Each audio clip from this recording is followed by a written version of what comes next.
ang mga pinakamaiinit na balita ngayong tanghali. Dating House Speaker Martin Romualdez at dating Congressman Zaldi Co. Nakakasuhan na ng plunder ng DPWH at ICI sa Ombudsman. Pansamantalang pagpapalaya kay dating Pangulong Rodrigo Duterte, dedesisyonan ng ICC sa November 28, dagdag bawas sa presyo ng mga produktong petrolyo, namumuro sa susunod na linggo. Sa NBC TV correspondents, 2 patay, 1 nawawala sa landslide sa Cabugao, Apayao. Sa NBC TV Sports, Pilipinas magpapadala ng pinakamalaking delegasyon sa 2025 SEA Games. Sa showbiz pattern, Miss Universe 2025, kilalanin.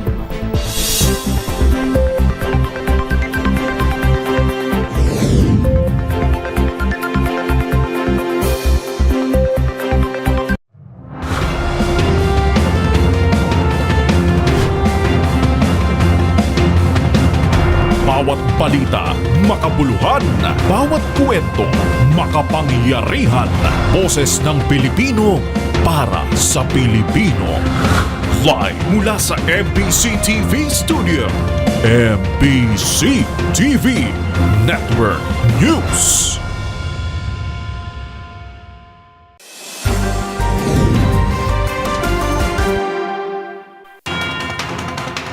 Pilipinas, una sa ating mga balita, pinasasampahan na ng DPWH at Independent Commission for Infrastructure o ICI ng patong-patong na kaso sa Office of the Ombudsman sina dating House Speaker Martin Romualdez at dating Congressman Zaldi Co. Kabilang sa mga ebidensya na kanilang isinumite ang mga bulto ng maanomalyang kontrata, maging ang mga revelasyon ni dating o retired Sergeant Orly Guteza sa Senate Blue Ribbon Committee. Una sa balitang yan, si Val Gonzales. Inirekomenda na ng Department of Public Works and Highways o DPWH at Independent Commission for Infrastructure o ICI nakasuhan ng plunder at iba pang criminal cases si dating House Speaker Martin Romualdez at dating ako Bicol Representative Zaldi Co. Ngayong umaga'y pinangunahan ni DPWH Secretary Dizon, ICI Chair Andres Reyes, Babe Singson at iba pang opisyal ang pagsusumite ng report at rekomendasyon sa tanggapan ng Ombudsman. Ang inirekomendang mga kaso laban kina Romualdez at Co. ay patong-patong na mga kasong paglabag sa Republic Act 7080 o plunder, Sections 3A, B, E at H ng Republic Act 3019 o ang Anti-Graft and Corrupt Practices Act, maging paglabag sa Article 210 ng Revised Penal Code o direct bribery. Ayon kay Dizon, laman ng bulto-bultong dokumento ang mga kontrata ng Sunwest Incorporated at Hightone Construction mula taong 2016 hanggang 2025. Kasama rin dito ang sinumpaang testimonya ni retired Sergeant Orly Guteza na naglalaman ng inihayag nito sa isa sa mga pagdinig ng Senate Blue Ribbon Committee. Ang pagsusumite ng referral ngayong umaga ay kasunod ng anunsyo ni Pangulong Ferdinand Bongbong Marcos Jr. na dadalhin na sa Ombudsman ang mga rekomendasyon at investigasyon laban kina Romualdez at Co. na idinadawit sa manomalyang flood control projects. Sabi ni Secretary Dizon na ang ebidensyang naisumite sa Ombudsman ay may halagang mahigit 100 bilyong piso ng mga kontrata mula 2016 hanggang 2025 na iginawad sa Sunwest Incorporated at Hightone Construction na pagmamay-ari ni Co. Giit ng kalihim, walang sasantuhin at walang sisinuhin ng gobyerno dahil pananagutin ng lahat ng sangkot dito saan mandalhin ng mga hawak nilang mga ebidensya. Para sa MBC TV Network News, ako si Val Gonzales, DZRH, una sa Pilipinas, una sa Pilipino.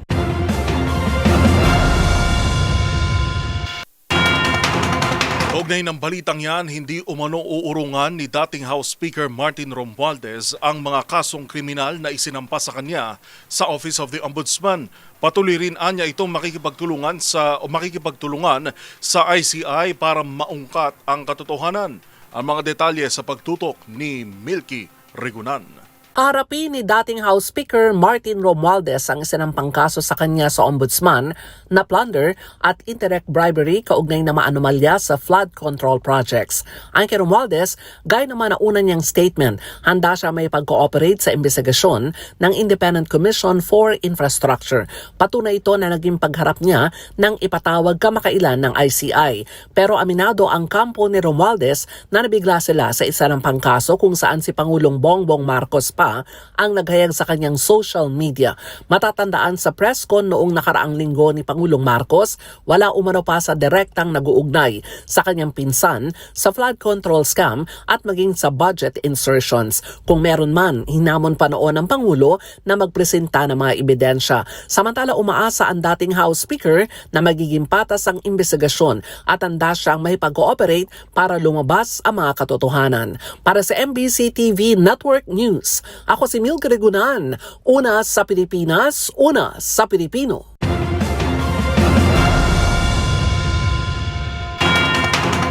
Umapila sa korte si Guo Huaping o mas kilala natin bilang Alice Guo para manatili sa Pasig Female Dormitory sa halip na ilipat sa Correctional Institute for Women. Ayon sa Bureau of Jail Management and Penology o BJMP, nasa ligtas na kondisyon naman ang dismissed Bamban Tarlac Mayor.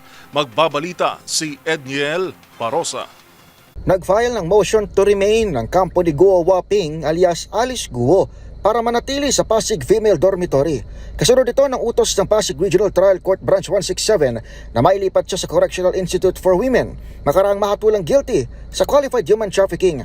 Batay sa kopya ng order na ibinahagi ng Presidential Anti-Organized Crime Commission, nakatakdang dinggin ang hirit ni Guo sa Nobyembre 26 sa hiwalay na pensahe sa DZRH News. Kinumpirma ni BJMP spokesperson Jail Superintendent J-Rex Bustinera na walang dumating na transfer order sa kanila mula kahapon, pero binanggit ni Bustinera na nasa maayos namang kondisyon si Guo at sadyang utos lang din ng korte ang hindi siya iharap ng pisikal sa kanyang promulgation kahapon.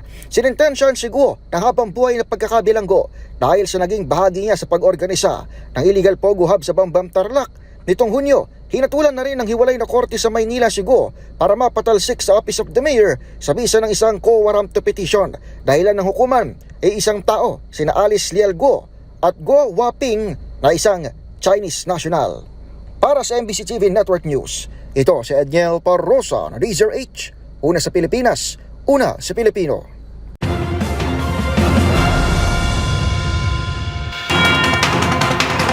Nakatakda namang ilabas ng International Criminal Court o ICC ang hatol sa petisyon ng kampo ni dating Pangulong Rodrigo Duterte sa interim release sa darating na November 28. Sa panig ng ICC, posibleng hadlangan ng mga Duterte ang paglilitis sa kanyang kaso. Depensa naman ng kanilang o kabilang kampo, hindi na fit for trial ang dating Pangulo. Tinutukan yan ni Dustin Bayog. Inilatagda ng International Criminal Court o ICC ang petsa kung kailan ilalabas ang desisyon kaugnay sa apela ng kampo ni dating Pangulong Rodrigo Duterte para sa kanyang pansamantalang paglaya. Nakatagda itong labas sa open court sa darating na November 28, 2025, alas 10:30 na umaga oras sa Dahig, ayon na rin sa Article 83 Section 4 na Rome Statute. Batay sa scheduling order na inilabas kahapon, harapin ng Appeals Chamber ang apela ng kampo ni Duterte laban sa naunang pasya ng ICC Pre-Trial Chamber 1 na tumanggi na sa kahilingan niyang interim release. Ayon sa pre-trial chamber, nananatiling kailangan ng pagkakakulong ng dating Pangulo dahil sa 3 batayan sa ilalim ng Rome Statute. Kabilang dito ang katiyakan sa kanyang pagdalo sa paglilitis, maiwasan ng posibleng paggadlang niya sa investigasyon o proseso at upang mapigilan ang posibleng paggawa niya ng karagdagang krimen. Una nang iginit ang kampo ni Duterte na hindi man fit to stand trial ang dating Pangulo at tiniyag din daw ang kooperasyon nito sa mga pagdinig. Pero dahilan dito ng ICC ay tinuturing pa rin ng pamilya ni Duterte na hindi lehitimo ang sinagawang pag-aresto nito noong Marso. Kasunod ang pagtawag dito na kidnapping, gayon din ang sinasabi mo nung itataka siya sa ICC Detention Unit. Mababatid naman noong Setyembre na sinabi ni Vice President Sara Duterte na mayroong bansa ng pumayag na doon dalhin ng kanyang ama kung sakali naprobahan ng ICC ang kanyang interim release. Samantala, kasalukuyan pa rin nakakulong si Duterte sa Scheveningen Prison sa Dahig habang naharap sa kasong crime against humanity na may kinalaman sa madugong gyera kontra droga. Para sa MBC TV Network News, ito si Dustin Bayog ng DZRH TV. Una sa Pilipinas, una sa Pilipino.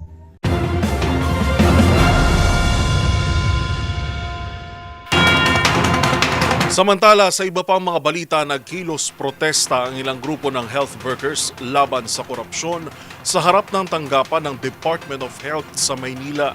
Isa sa mga kinundinan ng grupo ang daan-daang super health centers na hanggang ngayon ay hindi pa rin nag-ooperate. Gayon din ang mga nag-expire na mga gamot. Narito ang ulat ni Boy Gonzales. Nagkasa ng kilos protesta at kinalampag ng mga health workers ang gate ng Department of Health sa Maynila bilang pagtutol sa umano'y malawakang korupsyon sa pamahalaan na sinasabing nakaapekto sa sektor ng kalusugan ng bansa. Mayroon nilang kinondena ang umano'y katiwalian sa mga programa ng gobyerno na nagdudulot ng dagdag na paghihirap sa mga Pilipinong may karamdaman. Isa sa mga binigyan diin ng mga nagprotesta ay ang umano'y hindi pag-operasyon na higit sa 300 sa 878 itinatayong Super Health Center sa ilalim ng gobyerno. Bukod dito, tinulugsa rin ng grupo ang mga nasayang na bakuna at gamot na naluma at na-expire habang nasa pangalaga ng DOH na anilay dapat sana'y napakinabangan ng mga pasyente sa iba't ibang ospital at komunidad. Suportado rin ng mga health workers ang pag-aay ng kaso laban kay Health Secretary Teodoro Ted Herbosa kaugnay ng umano'y hindi maayos na pagpaliwanag sa pondo na dapat na nakalaan para sa sahod at allowances ng mga health workers. Bilang bahagi ng kanilang pagkilos protesta, humiga rin sa kalsada ang mga health workers para simbolikong ipakita ang umano'y pagkamatay ng serbisyo publiko dahil sa korupsyon. Sa uli, binuhusan ng water-based paint ang larawan nila Secretary Herbosa at iba pa, isang simbolikong aksyon na naglalayong ipakita ang kanilang galit at panawagan para sa pananagutan ng mga opisyal na umano'y sangkot sa katiwalian. Para sa MBC TV Network News, ito si Boy Gonzales, una sa Pilipinas, una sa Pilipino.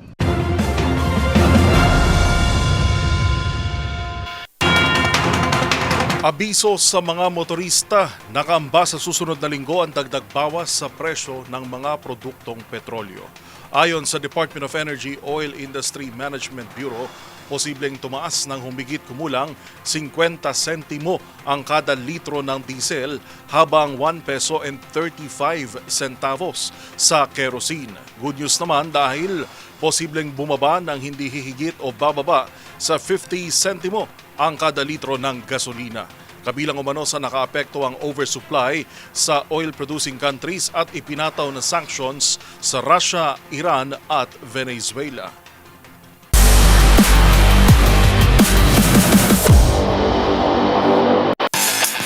Higit 100 o 1,600 na atleta ang kumpirmadong ipadadala ng Pilipinas sa 2025 Southeast Asian Games sa Thailand na ayon sa Philippine Sports Commission ay ang pinakamalaking delegasyon ng bansa sa kasaysayan. Magbabalita si Matchpoint Mili Borja. Magpapadala ang Pilipinas ng humigit kumulang 1,600 athletes para sa 2025 Southeast Asian Games sa Thailand, ang pinakamalaki nitong delegasyon sa kasaysayan. Magsisimula ang SEA Games sa December 9 at tatagal hanggang December 20. Ayon kay Philippine Sports Commission Chair Patrick Gregorio, hindi dapat ituring na gastos ang paglalaan ng pondo sa sports, kundi isang investment para sa patuloy na pag-angat ng bansa sa international sports landscape. Binigyan din ni Gregorio na nagsisilbing mahalagang hakbang ang SEA Games para sa mga atleta dahil nagbibigay ito ng exposure at pagkakataong makilhok sa international competitions. Aniya, ito rin ang magsisilbing simula ng kanilang mas malalaking career opportunities. Samantala, idiniin din ng PSC Chair na malaking tulong ang sports at tourism sa ekonomiya ng Pilipinas. Sa kasalukuyan, host ang bansalang Baler International Pro 2025 sa Aurora, ang Junior Gym Fest at ang 2025 FIFA Futsal Women's World Cup na magbubukas ngayong araw ng Biyernes, November 21. Magugunit ang noong Setyembre, naging matagumpay rin ang kauna-unahang pag-host ng Pilipinas sa 2025 FIVB Volleyball Men's World Championship. Para sa MBC TV Network News, ito si Mili Borja ng DZRH TV, una sa Pilipinas, una sa Pilipino.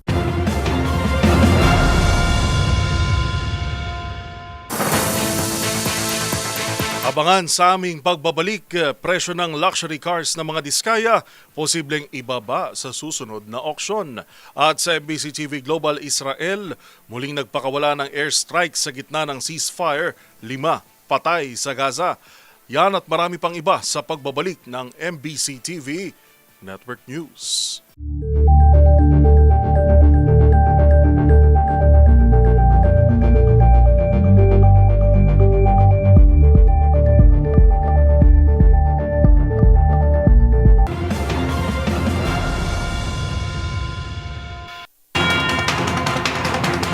Napasok na rin ng kumpanya ni dating Congressman Zaldico ang solar irrigation project ng National Irrigation Administration.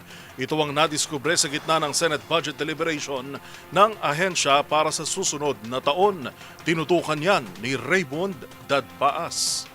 Hindi lang sa mga flood control project ang pinasok ng kumpanya ang pagmamay-ari ni dating Congressman Zaldico ng SunWest Corporation at mga sister companies nito, kundi pati na ang mga solar irrigation project ng National Irrigation Administration o NIA. Ito ang nabulgar sa Senate Plenary Budget Deliberation sa budget ng NIA para sa 2026. Si Senate President Pro Tempore Panfilo Ping Lacson na nagtanong kung ilang mga nakuhang kontrata ang SunWest Corporation at mga sister companies nito. Sagot ni Senador Kiko Pangilinan na siyang sponsor ng budget ng NIA ay may 5 nakuhang solar irrigation project ang SunWest Corporation sa Region 4B o Mimaropa Region at Bicol Region o Region 5. Hindi pa nakapaglahad ang NIA kung magkano ang irrigation project na nakuha sa Mimaropa, ngunit sa Bicol Region ay 1.03 billion pesos. Meron po silang 5 kontrata. How much?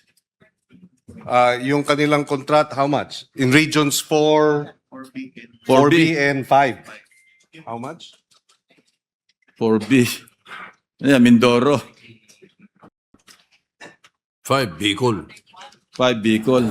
For region 5, it is 1.03B.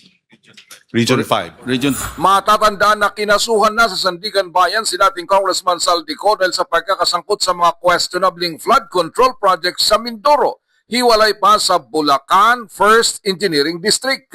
Ang SunWest Construction Corporation ni dating Congressman Zaldico ay naunang nadawit sa 2.4 billion pesos na overpriced laptop contract sa DepEd o Department of Education noong 2021 sa panahon ni dating Pangulong Rodrigo Duterte. Para sa MBC TV Network News, ito si Raymond Dadpaas ng DZRH, una sa Pilipinas, una sa Pilipino.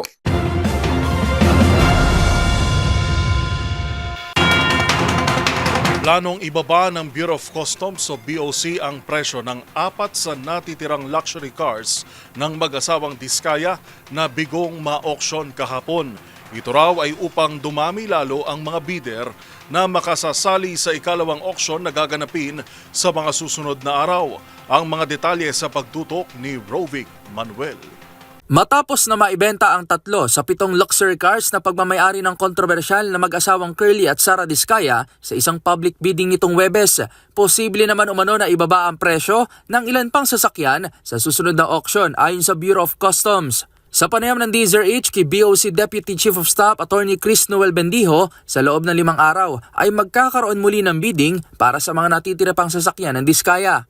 Aniya, i-a-adjust na rin ng ahensya ang floor price nito upang mas marami pang lumahok na bidders. Mag-recompute po yung ating komite upang i-adjust po ng kaunti yung ating magiging floor price. Baka po magtaas tayo doon sa computation ng depreciation cost upang sa ganun ay makapag-imbita tayo ng mas maraming bidders. So meron po tayong magiging announcement in the next 5 days pa. Ayon kay Bendijo, 3 lang ang naibenta dahil nagkaroon ng failed bidding ang 4 na iba pa dahil walang nakasali na qualified bidder sa auction. Sa bidding, hindi umano pinapayagan ang walk-in at kailangan na magsumite ng income tax return upang malaman ang purchasing power ng isang bidder. Aniya, naging mahigpit kasi ang utos ng BOC na tiyakin ang transparency sa pagbili ng mga sasakyan kung kaya may ilang kwalifikasyon sa mga pwede lang na sumali. Kailangan po nating magsumite ng ating mga income tax returns or business tax returns upang ma-establish ang 2 bagay. No? Una, yung kanilang kapangyarihang bumili, yung purchasing power, kung tutugma po ba ito sa kanilang ITR. At ikalawa, dapat po ma-determine natin na hindi po sila sasaklaw doon sa mga pinagbabawalang lumahok sa auction, no? So dapat po hindi po sila kawani ng BOC, dapat po hindi po sila yung importer, forwarder, consignee at nagmamay-ari po ng smuggled item na subject for auction. Kaya po tayo nagre-require ng mga ganong documentary requirements, kung kaya hindi po natin papayagan yung mga walk-in kasi wala po tayong panahon upang i-check ang mga bagay na ito. Marami palang requirements, hindi pala basta't may pera ka at gusto mong bumili, makakabili ka. Cash ba kailangan? Kasi may nakita kaming picture ng mga cash. Ang mga tinatanggap po na modes of payment, yung pong tinatawag nating parang good as cash, no? So nandiyan na po yung cash at andyan din po yung ating manager's check, no? Doon po sa mga Mercedes-Benz na SUV na nabili po kahapon, manager's check po yung pinagbayad. Yun naman po sa Lincoln Navigator, yung pong 7,100,000 na bid ay binayaran po ng cash. Oo. Diyan sa mga sasakyan ng mga Diskaya, ang pinaka-popular diyan yung Rolls-Royce. Yung Rolls-Royce, yung Cullinan, yung may payong. Yun nga, hawak ni Secretary Vince Dizon yung payong. Baka kaya wala nang bumili, kinuha ni Secretary Vince yung payong. Kinuha ba yung payong? Kinuha pa ni Secretary. Picture lang siguro. Maraming mas may interest to sa payong eh. Binalik naman po ni Sec Vince, sinigurado po namin kumpleto. Hindi ba pwedeng yung payong lang? May freebie na lang. Meron po tayong prinsipyo sa batas, no? Yung accessory follows the principal. So bilang bahagi po ng sasakyan, kailangan po kapag binenta natin ito, kasama po buo. So kailan po ang ulitan, Attorney Chris, kailan uli mag-open? Sa loob po ng 5 araw, maglalabas tayo ng notice, no? Kasama na po dyan, magre-recompute po yung ating komite upang i-adjust po ng kaunti yung ating magiging floor price. Baka po magtaas tayo doon sa computation ng depreciation cost upang sa ganun ay makapag-imbita tayo ng mas maraming bidders. So meron po tayong magiging announcement in the next 5 days pa. Una rito, kumita na ng higit 38 million pesos ang gobyerno matapos na mabili sa auction ng 3 sa 7 mamahaling sasakyan ng mag-asawang Diskaya. Ayon sa BOC, naibenta sa Simplex Industrial ang Mercedes-Benz G500 2019 Brabus sa halagang 15.5 million pesos at ang Mercedes-Benz G63 AMG 2022 na nagkakahalaga naman ng higit 15.6 million pesos. Samantala, nabili naman ang Lestrel Jewelries ang Lincoln Navigator 2022 sa halagang 7.1 million pesos. Sa kabuuan, mahigit 103 million pesos ang halaga ng naturang luxury vehicles na naibenta mula sa pamilya Diskaya. Para sa MBC TV Network News, ito si Rovic Manuel ng DZRH TV. Una sa Pilipinas, una sa Pilipino.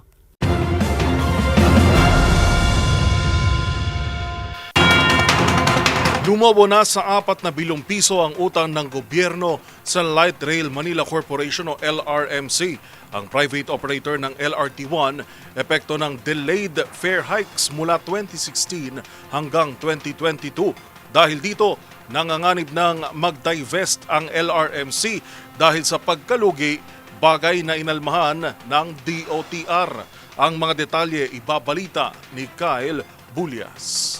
Bukas makipagpulong si Department of Transportation Acting Secretary Giovanni Lopez sa pamunuan ng Light Rail Manila Corporation kaugnay ng posibleng pag-alis ng private operator ng Light Rail Transit Line 1. Ito ay matapos hilutang ng Metro Pacific Group ang posibilidad ng pag-divest ng LRMC dahil sa pagkalugi. Ayon sa negosyanteng si Manuel V. Pangilinan, ikinadismayan nito ang pagka-delay ng fare adjustment na nasa ilalim ng kanilang kontrata sa pamahalaan. Sa panayam naman ng DZRH News kay Lopez, ipinaliwanag nito na nakasaad sa kontrata ang automatic na pagtataas ng pamasahe sa LRT1 kada 2 taon. Pero sabi ni Lopez, mula 2016 hanggang 2022 ay hindi nagkaroon ng fare hike, dahilan para magkaroon ng utang ang pamahalaan na aabot sa 4 billion pesos. Iginiit naman ng kalihim na hindi ito dahilan para mapabayaan ang kanilang mga estasyon. Ang nakikita ko kasi po sa ating mga payagan, hindi nila magawa yung mga kailangan nilang gawin dahil po hindi sila napapayaran. Hindi ko na nga sana masyadong papatulan, pero ang tatanungin ko po sila, ang pag-aayos ba ng banyo, ang palikuran, ang paggagawa ba na dapat malinis ang isang istasyon, Magkano ba ang kailangan niyo ho dyan? 15 billion po ba yan? At yan naman po ay naaayon sa kanyang concession agreement, regardless kung sinasabi natin hindi pa kayo nababayaran ng gobyerno. Iniulat naman ni Lopez na nabayaran nila ang aabot sa 500 million pesos na halaga ng utang at target nilang makapagbayad ng hanggang 1 billion pesos bago matapos ang taong ito. Para sa MBC TV Network News, ito si Kyle Bulias ng DZRH. Una sa Pilipinas, una sa Pilipino.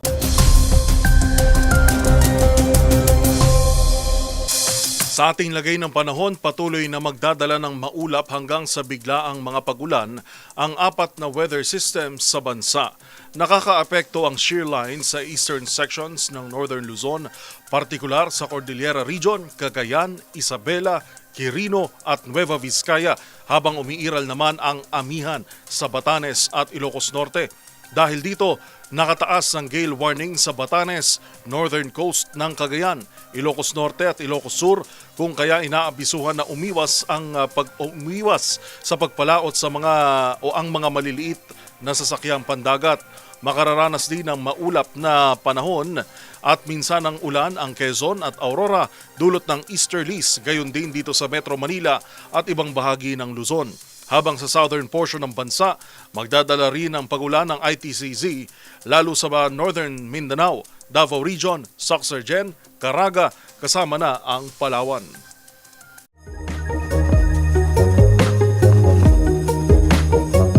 Isa ang paghalik o kiss sa tanda ng pagrespeto at romantikong pagmamahal na ginagawa ng mga tao sa isa't isa. Marami itong paraan tulad ng paghalik sa kamay, pisngi, noo at maging sa labi. Pero curious ka ba kung kailan nga ba nagsimula ang unang insidente ng paghalik? Kaya naman alamin na kailan nga ba nagsimula ang unang paghalik sa kasaysayan?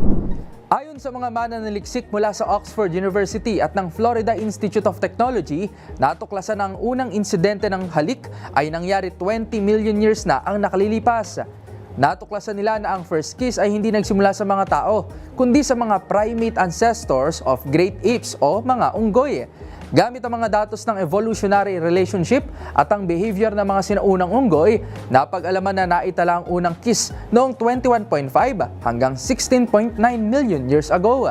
Binibigyang kahulugan naman ng mga siyentipiko na ang unang halik na ito ay isang non-aggressive mouth-to-mouth contact na walang nalilipat na pagkain, at ang paraan kung paano nagsimula ang halik ay nananatiling paksa ng talakayan, pati na rin kung bakit nga ba ito nagpapatuloy. Samantala, dagdag pa ng kanilang pag-aaral na naitala rin ang paghalik sa mga Neanderthals at mga tao dahil sa naitalang mga interbred o shared oral microbe na tanda daw na nagpalitan ito ng mga laway o saliva. Tandaan, mas makulay ang mundo kung alam mo ang hiwaga sa pag-ikot nito. Ako po si Rovic Manuel, nagpapaalalang sa kaalaman ay walang labis, magsaliksik para siguradong alam na this.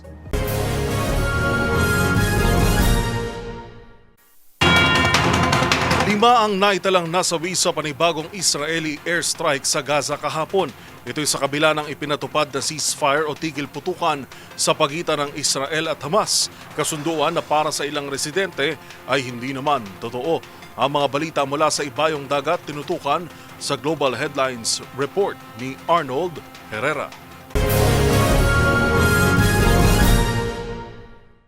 Balita mula sa Gaza. Patay ang 5 katao kabilang ang isang sanggol, habang 18 naman ang sugatan sa panibagong airstrike na pinakawala ng Israel sa Khan Yunis, Southern Gaza kahapon. Agad namang umapilang militanteng grupong Hamas sa Turkey at Amerika na silang nagsulong ng tigil putukan sa pagitan ng dalawang panig. Pag-akusa pa ng Hamas, nilabag din ng Israel ang kanilang napagkasundoang mapa. Pangamba ng mga residente, tila palabas lamang ang sinasabing ceasefire sa pagitan ng Israel at ng Hamas. Samantala, sumadsad ang isang barko sa isang uninhabited island sa South Korea nitong Miyerkules dahil distracted umano ang opisyal nito sa pagse-cellphone. Patungo ang passenger vessel sa Mokpo mula Jeju Island nang hayaan ito ng operator na mag-autopilot sa delikadong bahagi ng biyahe. Walang nasaktan sa mga sakay ng barko, habang nakatakda namang kasuhan ng kasong kriminal ang suspect. Sa iba pang balita, 2 araw matapos ang babala ng Beijing, nasa kalahating milyong libreng air tickets patungong Japan ang pinaniniwalaang agad kinansela ng mga turista mula China. Ayon sa isang aviation analyst, nasa 33% ang ibinagsak ng ticket bookings. Epekto rin ng alok ng Chinese government na full refund booking. Ilang travel agencies din ang tuluyan ng inalis ang Japan sa kanilang outbound flights. Nag-ugat ang tensyon matapos ipahayag ni Japanese Prime Minister Sanai Takaichi na tutulungan ito ang Taiwan sa oras na atakihin ito ng China.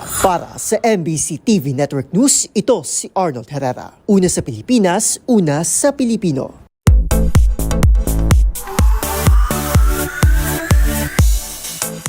Officially lolo at lola na sina pambansang kamao Manny at Jinky Pacquiao. Pero kung may bagong panganak, may aktres namang iniintrigang buntis. Ang little bundle of joy ng pamilya Pacquiao at sagot sa haka-haka ng netizens tungkol kay Christine Reyes sa report ni Showbiz Angel. Isinilang na ang unang apo ni pambansang kamao Manny Pacquiao. Itong ibinahagi ng first-time lola na si Jinky kasama ang panganay na si Jemel at partner nitong si Carolina sa isang ospital sa Los Angeles, California. Agad namang bumuhos ang pagbati para sa pagdating ng little bundle of joy ng pamilya Pacquiao. Una nga riyan naman ng social media ni Jinky ang kanilang pamimili ng stroller, gayon din ang idinaos na baby shower. Baby girl ang unang apo ni boxing legend Manny Pacquiao. Samantala, kung may bagong panganak, mayroon namang iniintrigang buntis. At yan ang aktres na si Christine Reyes. Pero ang mga haka-haka sa social media agad natuldukan matapos sagutin ng kaibigan ni Christine ang netizens. Diretsahang pahayag ni Harvey Lumisin in all caps, hindi po buntis si Christine at malaki lang daw ang suot na damit sa picture na iyon. Ang pagtatanggol ng kaibigan, nireply ni Christine ng I love you bestie. Si Christine Reyes at ex-husband niyang MMA fighter na si Ali Katibi ay may isang anak, si Amara. Matapos ang relasyon sa aktor na si Marco Gumabaw, ang former National Youth Commission chairperson at abogadong si Gio Tingson ang napapabalitang boyfriend ng aktres ngayon.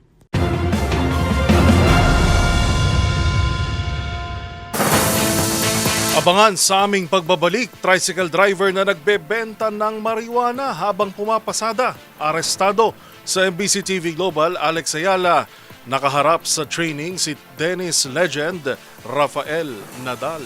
At sa TNVS, mga alagang manok na inilambitin sa kisame upang hindi malubog sa baha, viral. Yan at marami pang iba sa pagbabalik ng MBC TV Network News.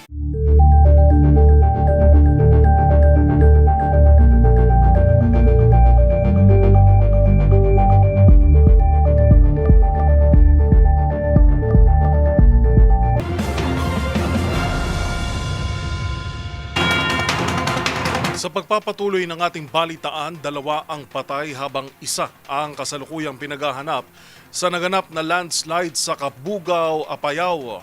Yan at ang iba pang rumarapidong balita mula sa probinsya, hatid ng iba't ibang istasyon sa ilalim ng MBC Media Group.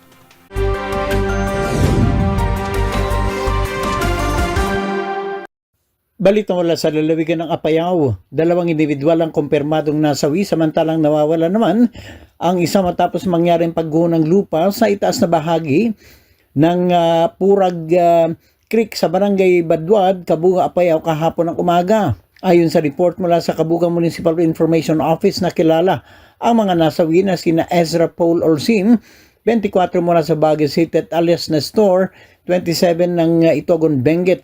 Natagpuan ang katawan ng 2 biktima ganap na alas 11:37 ng umaga kahapon matapos ang isinagawang search, rescue at retrieval operations ng Kabungao Municipal Disaster Risk Reduction Management Council, Bureau of Fire Protection, Kabungao Municipal Police Station at Mobile Force Battalion 15 ng PNP. Nagtamo si Ezra Paul at Nestor ng malulubang sugat sa katawan dulot ng landslide na nagresulta sa agaran nilang pagkamatay. Samantala nakilala naman ang nawawalang individual na isang alias Marlo. Magpapatuloy ang paghanap sa kanya kapag ligtas na ang kondisyon sapagkat lubang mapanganib pa rin ang lugar at posibleng maganap muli ang panibagong landslide. Para sa MBC TV Network News, ito si Romy Gonzalez, una sa Pilipinas, una sa Pilipino. Himas Reyes ngayon ng isang 38 anyos na tricycle driver matapos masakote ito sa illegal na pagbebenta ng pinatuyong marijuana sa Barangay Kalaylayan, Abukay, Batan, alas 9:30 kagabi.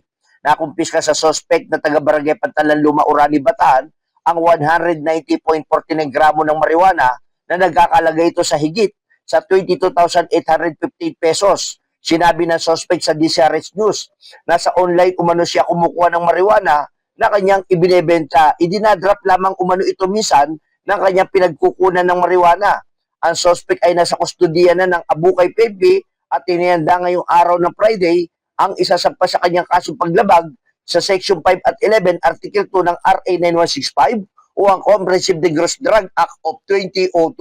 Para sa MBC TV Network News, RH37, Danny Kubilang, una sa Pilipinas, una sa Pilipino. Patuloy pang nilalapatan ng lunas ng mga doktor sa Region 1 Medical Center sa Dagupan City ang biktimang 43 anyos na ginang na residente ng Barangay Inlambu, Mangaldan matapos itong pagsasaksakin ng sariling asawa. Batay sa ulat ni Mangaldan Chief of Police Lieutenant Colonel Perlito Tuayon, inireklamo ni Mrs. si Mr. sa kanilang barangay hinggil sa problemang mag-asawa. At pinagharap sila ng barangay chairman subalit hindi nagkasundo. Alas 6:30 ng gabi, pauwi na ang biktima sakay ng tricycle na minamaneho ng kanyang kapatid na lalaki nang harangin ng suspect na armado ng patalim at pinagsasaksak ang biktima sa iba't ibang bahagi ng kanyang katawan saka ito tumakas. Agad namang naitakbo ang ginang ng kanyang kapatid sa paggamutan at makalipas ang magdamag ay sumuko rin ang suspect kay Mangaldan Chief of Police Lieutenant Colonel Tuayon na ngayon nasa likod ng riyas na bakal habang inihanda ang kaukulang kaso laban sa kanya. Para sa MBC TV Network News, ito si Freddy Pajardo, RH38, una sa Pilipinas, una sa Pilipino. Naaresto kahapon ng otoridad ng isang senior citizen na karpintero at residente na ngayon sa bayan ng Ubon Norte, Samar na nahaharap sa kasong homicide sa Mandaluyong City.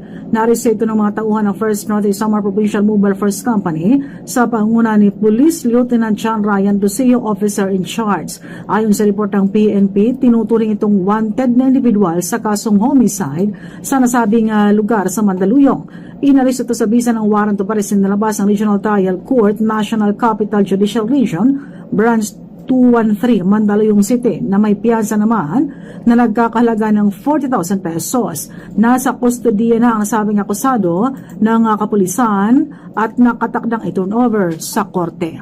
Mula sa MBC TV Network News, RH34 Shane Galit Bantayan ng DZRH. Una sa Pilipinas, una sa Pilipino.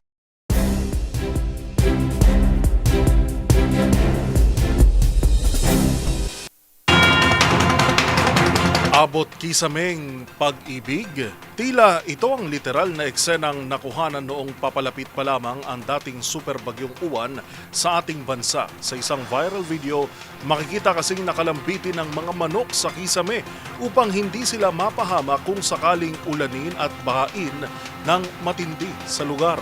Ang kakaibang life-saving technique na yan, tinutukan sa ulat ni Arnold Herrera. Madalas gawing biro sa mga tatay na kumpara sa kanilang mga anak, tila mas mahal pa ng mga ito ang kanilang mga alagang hayop. Gaya na lamang sa viral video na ito kung saan makikitang nakalambitin sa kisame ang aabot sa 10 buhay na manok bilang paghahanda sa nooy nagbabadyang hagupit ng super bagyong Uwan. Valentina, vamos a dormir. Tus ojos hermosos me dicen. Pasukin man ng mataas na baha, safe and secure ang mga manok na hindi lang naglambitin sa ere, kundi naging dual purpose din na pabigat sa kisame ng bahay. Ang mga manok nagmistula tuloy pabitin sa mga kiddie birthday party na ibinababa at hinahatak ding pataas. Pabiro tuloy na hirit ng netizen na si Zab. What if daw kung sa lakas naman ng hangin, lumipad ang bubong ng bahay?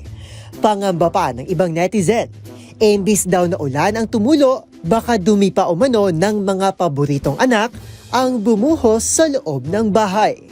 Biro pa nga ng uploader, isa agad ang nabiktima at pinitas para gawing sahog sa mainit-init nilang aros kaldo.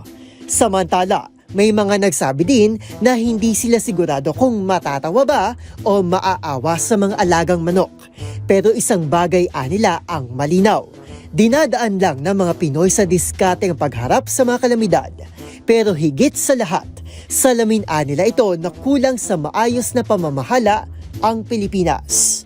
Para sa DZRH TV, ito si Arnold Herrera. Una sa Pilipinas, una sa Pilipino.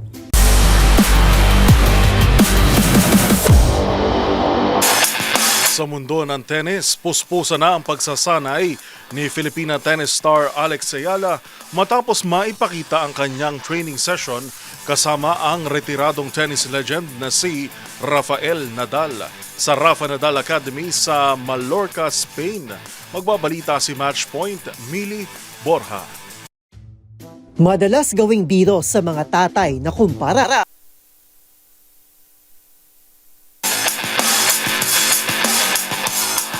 Todo ng pagsasanay ni Filipina tennis star Alex Ayala matapos nitong ibahagi ang pag-iensayo kasama ang retiradong tennis superstar na si Rafael Nadal. Sa isang Instagram post, ibinahagi ni Nadal ang video kasama si Ayala. Ani ng 22-time Grand Slam champion, it felt great to be back on the tennis court. Special mention ang Pinay tennis star. Sumagot naman si Ayala sa comment section at sinabing back like he never left at pinasalamatan si Nadal. Makikita sa video na naglaro ang dalawa sa Rafa Nadal Academy kung saan nanalo si Ayala sa practice match. Tinapos ng dalawa ang sesyon sa isang high five. Huling naglaro sa professional stage si Nadal noong November 2024 sa Davis Cup. Nagsimula naman si Ayala na mag-ensayo sa Rafa Nadal Academy noong 12 years old pa lamang matapos magkaroon ng scholarship sa naturang sports academy. Doon niya hinubog ang kanyang skills sa Spain. Pagkatapos ng graduation noong 2023, nagbukas ang kanyang career sa historic Miami Open run kung saan tinalo niya sina Australian Open champion Madison Keys at world number 2 na Iga Swiatek. Magugunit ang tinapos ni Ayala ang 2025 season bilang world number 50 at bitbit ang kanyang unang WTA title sa Guadalajara 125 Open. At noong manalo si Ayala ng kanyang unang Grand Slam match, sinabi ni Nadal na masaya at proud ito sa achievement ng Pinay athlete. Nakatakdang lumahok ang 20-year-old Filipina sa 2025 MGM Macau Tennis Masters sa huling linggo ng Disyembre. At yun ang mga latest updates sa mundo ng sports. Para sa MBC TV Network News, ito si Mili Borja ng DZRH TV, una sa Pilipinas, una sa Pilipino.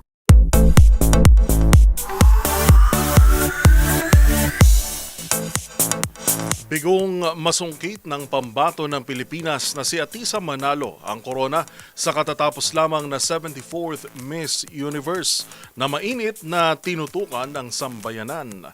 Balikan ang naging performance ng binansagang pambansang manika sa prestihiyosong pageant sa report ni Showbiz Angel. The third runner-up is Philippines.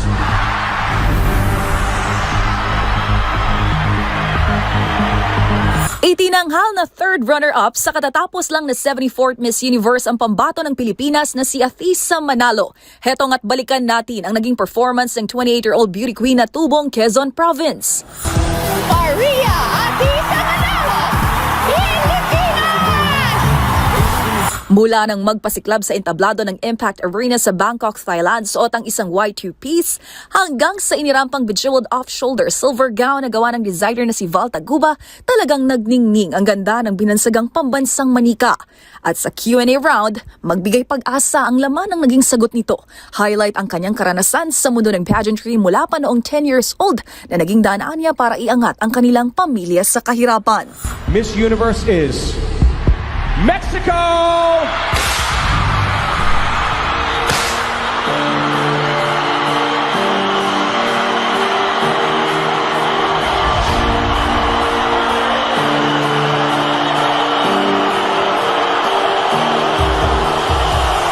Sa huli, ang pambato ng Mexico na si Fatima Bosch ang pinasahan ng korona ni Victoria Tilvig at itinanghal na bagong Miss Universe. Kung matatandaan sa pagsisimula ng 74th Miss U, naging matunog ang pangalan ng Mexican beauty queen matapos silang magtalo ng National Director ng Miss Universe Thailand na si Nawat Itzaragrisil na nauwi sa kanyang pag-walkout. Samantala, first runner-up si Miss Thailand. Sumunod ang kinatawan ng Venezuela at ang pambato ng Cote d'Ivoire ang fourth runner-up. Sa susunod na taon, Puerto Rico ang host country ng prestihiyosong Miss Universe pageant. Para sa MBC TV Network News, ito ang Showbiz Angel ng DZRH TV, una sa Pilipinas, una sa Pilipino.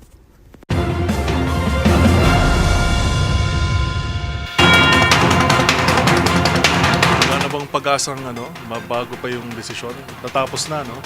Hindi na, siguro dapat yung script natin, baliktarin na lang natin yung baka ito yung mas tama. Pero proud tayo kay, kay Atisa Manalo, third runner-up po sa katatapos lang na Miss Universe 2025. At maraming nagabang. Dito pa lang sa News Center, kung makikita nyo yung setup namin kanina, maging sa RH TV, ay tigil lahat ng trabaho at nakatutok sa Miss Universe 2025. Pero proud ang mga Pilipino. Gayun din, syempre, pinanggalingan ni Atisa Manalo ang Quezon Province. Yan po ang mga balitang aming nakalap ngayong araw ng Biyernes. Sa ngalan ni Karen Oyong, ito po si Yuel Reyes. Meron na lamang po tayong 34 na araw, 34 days bago ang Pasko. Magkita-kita muli tayo sa araw ng Lunes para sa mga balitang makabuluhan, mga kwentong makapangyarihan. Hatid ang boses ng Pilipino para sa Pilipino. Ito ang MBC TV Network News. Una sa Pilipinas, una sa Pilipino.